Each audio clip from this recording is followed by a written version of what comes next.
నమస్తే, welcome to GX9 news. జగ్గంపేటలో పెన్షన్ల కోసం బాధితుల ఆవేదన. ప్రభుత్వం వెంటనే సామాజిక పెన్షన్లు మంజూరు చేయాలని అంటున్న పాటిశెట్టి సూర్యచంద్ర. జగ్గంపేట నియోజకవర్గంలోని బూరుగుపూడి గ్రామంలో సామాజిక పెన్షన్లు అందక ఇబ్బందులు పడుతున్న వృద్ధులు, వితంతువులు, వికలాంగులు మాజీ ఎమ్మెల్యే అభ్యర్థి పాటిశెట్టి సూర్యచంద్రను కలిసి తమ సమస్యలను వివరించారు. బాధితులకు అండగా ఉంటామని హామీ ఇచ్చిన సూర్యచంద్ర అర్హులైన ప్రతి ఒక్కరికి పెన్షన్లు అందే వరకు పేదల పక్షాన పోరాటం కొనసాగిస్తామని తెలిపారు.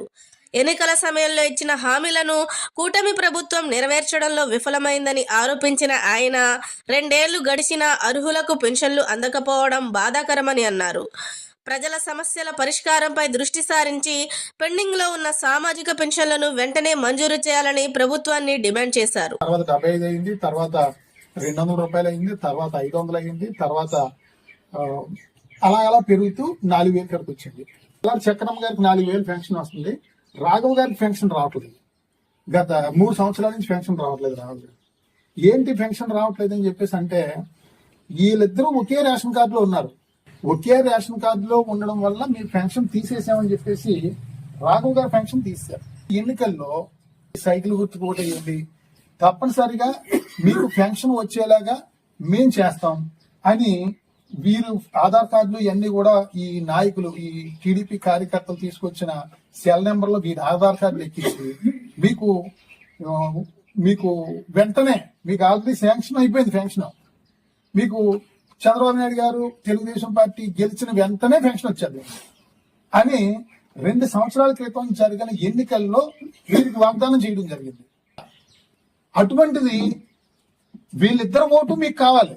ఈమె పెన్షన్ ఆగిపోయిందని చెప్పేసి ఈ మామగారు బాధ అంతా చెప్తే, లేదు నీకు పెన్షన్ వచ్చేద్దామా, నీకు ఓటీపీ వస్తుంది నీ సెల్ నెంబర్కి, లేకపోతే మీ సెల్ నెంబర్ వీళ్ళు వాడడం రాదు, వీళ్ళ మనోడి సెల్ నెంబర్కి ఓటీపీ వస్తుందని చెప్పేసి ఓటీపీ చూపించడం, మీకు పెన్షన్ వచ్చేస్తుందని చెప్పేసి మాయ మాటలు చెప్పి ఇద్దరికి కూడా కళ్ళు సరిగ్గా కనిపించండి. తెలుగుదేశం పార్టీ నాయకులు తీసుకెళ్లి అమ్మ ఇలా సైకిల్ గుర్తుకు ఓటు వేయని చెప్పేసి సైకిల్ గుర్తు మీద ఓటు వేయించుకున్న పరిస్థితి. అంటే వీళ్ళకి చూపు అంది, ఇద్దరికి కూడా దగ్గర ఈమెకి 90 సంవత్సరాలు, ఈమెకి 85 సంవత్సరాలండి. ఇద్దరికి కళ్ళు అనవు.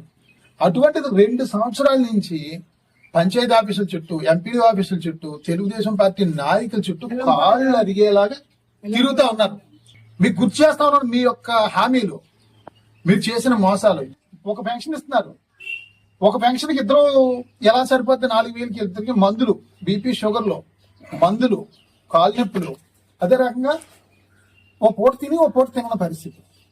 ఇదే ప్రజా పరిపాలన అంటే? ఒక పూట కడుపు నిండా తిని 2వ పూట పస్తులుండడమా కూటమి ప్రభుత్వం లక్ష్యం అని చెప్పేసి అడుగుతా ఉన్నాం. అంటే మీకు ఓట్లు ఇద్దరే కావాలి.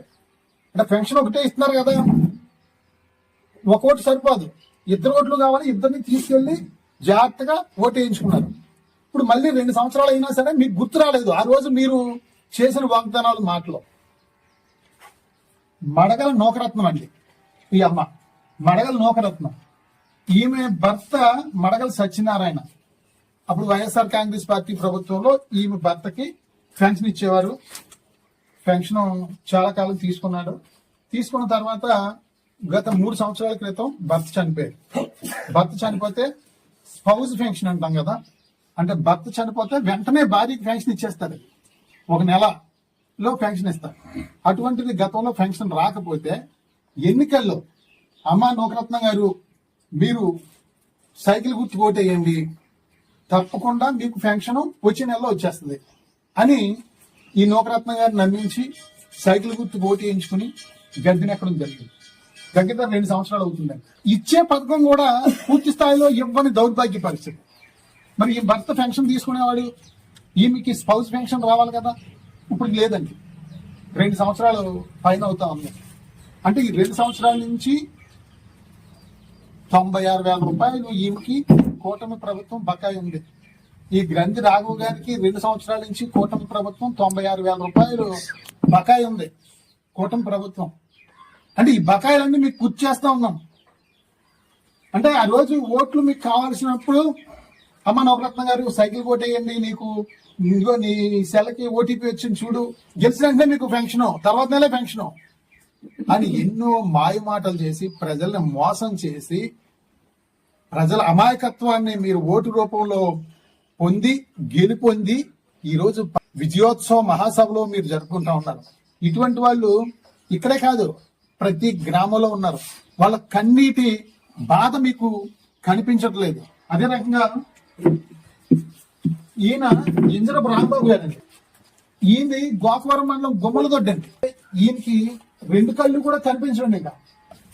ఇతనికి 100% వికలాంగ సర్టిఫికెట్ ఉంది. గుమ్మలదొడ్డి గ్రామంలో ఓటు ఉంది, ఆధార్ కార్డు ఉంది, అన్నీ ఉన్నాయి.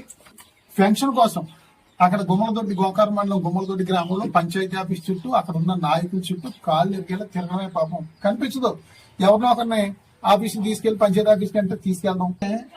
ఇతను పీజీఆర్ఎస్ లో దగ్గర 8 సార్లు దరఖాస్తు చేసుకున్నాడండి. పీజీఆర్ఎస్ లో నాకు కళ్ళు కనిపించట్లేదు, నాకు అసలు ఎవరో దారి లేదు, నాకు తినడానికి గత్యంతరం లేని పరిస్థితి అని చెప్పేసి వీరు గోకవరం ఎంపీడీ ఆఫీస్ లోని రాజమండ్రి కలెక్టర్ ఆఫీస్ లో కూడా ఎన్నో సార్లు వినతి పత్రాలు ఇవ్వడం జరిగింది. పీజీఆర్ఎస్ లో 8 సార్లు ఇవ్వడం జరిగింది.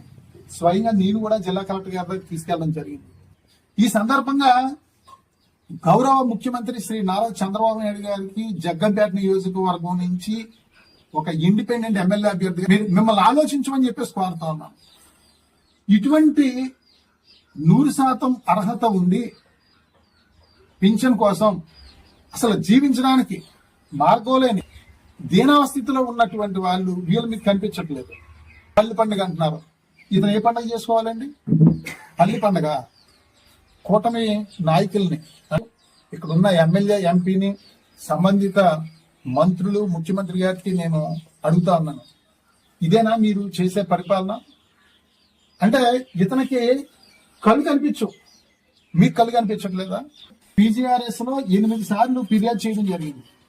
8 సార్లు వినతి పత్రాలు ఇస్తారు, మళ్ళీ సంబంధించిన అధికారులు వచ్చి ఇతనితో ఏలుముద్ర వేయించుకుని వెళ్ళిపోతారు. అక్కడ గుడిలో ఎవరైనా కొంచెం సంతర్పణ ఎక్కడ జరుగుతుందంటే అక్కడ ఎవరో ఒకరు పిల్లలతో పట్టుకుని ఆ సంతర్పణకి వెళ్ళి భోజనం చేయడం, లేకపోతే ఊళ్ళో ఎవరైనా కొంచెం ఇతనికి దయతలిచి ఓ పూట భోజనం పెడితే చేయడం. అర్హత ఉండి ఇతనికి రావాల్సిన పెన్షన్ రాకపోవడం వల్ల ఎవరు అన్నం పెడతారు, ఎవరు నాకు కరువు నింపుతారని చూసే దౌర్భాగ్య పరిస్థితుల్లో కూటమి పరిపాలన ఉందంటే సిగ్గుపడాలని చెప్పి తెలియజేస్తా ఉన్నాను.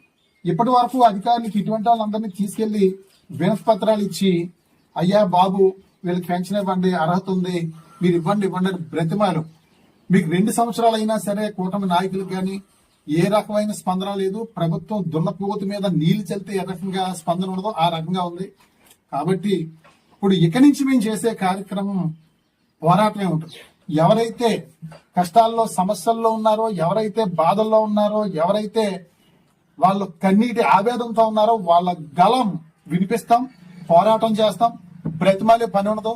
ప్రతి ఆఫీస్కి వెళ్లి మీరు రావాల్సిన ప్రభుత్వ పథకాలు తప్పనిసరిగా వచ్చే విధంగా పోరాటం చేస్తామని చెప్పి తెలియజేస్తూ, ఇప్పటికైనా సరే ఇటువంటి వాళ్ళు ఎంతమంది ఉన్నారు జగ్గంపేట నియోజకవర్గంలో అవ్వచ్చు, రాష్ట్ర వ్యాప్తంగా అవ్వచ్చు, పెన్షన్ లేని వాళ్ళు, స్పౌస్ పెన్షన్లు ఎంతమంది ఉన్నారు, వికలాంగ పెన్షన్లు ఎంతమందికి రావాలి, అదే రకంగా భర్త చనిపోయిన వాళ్ళు, వయసులో ఉండి భర్త చనిపోయి అసలు పిల్లల్ని ఏ రకంగా పెంచుకోవాలో దారి లేక ఒక పూట తిని ఒక పూట తినకుండా ఉన్న అక్క చెల్లెమ్మలు ఎంతో మంది బాధపడతా ఉన్నారు. అటువంటి వాళ్ళకి పెన్షన్ లేదు. ఇంకా 50 సంవత్సరాలకు పెన్షన్ అన్నారు, ఇప్పటికి ఇంకా అతి లేదు. డిగ్రీ చదువుకున్న ప్రతి ఒక్కరికి నెలకు 3,000 అన్నారు, అది లేదు. అదే రకంగా నెలకు 1,500 అన్నారు మహిళా తల్లికి, అక్క చెల్లెమ్మలందరికీ, అది లేదు.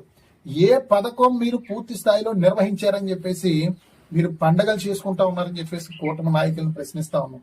తప్పనిసరిగా వీళ్ళందరూ కూడా న్యాయం చేయాలని చెప్పేసి విజ్ఞప్తి చేస్తా ఉన్నాం.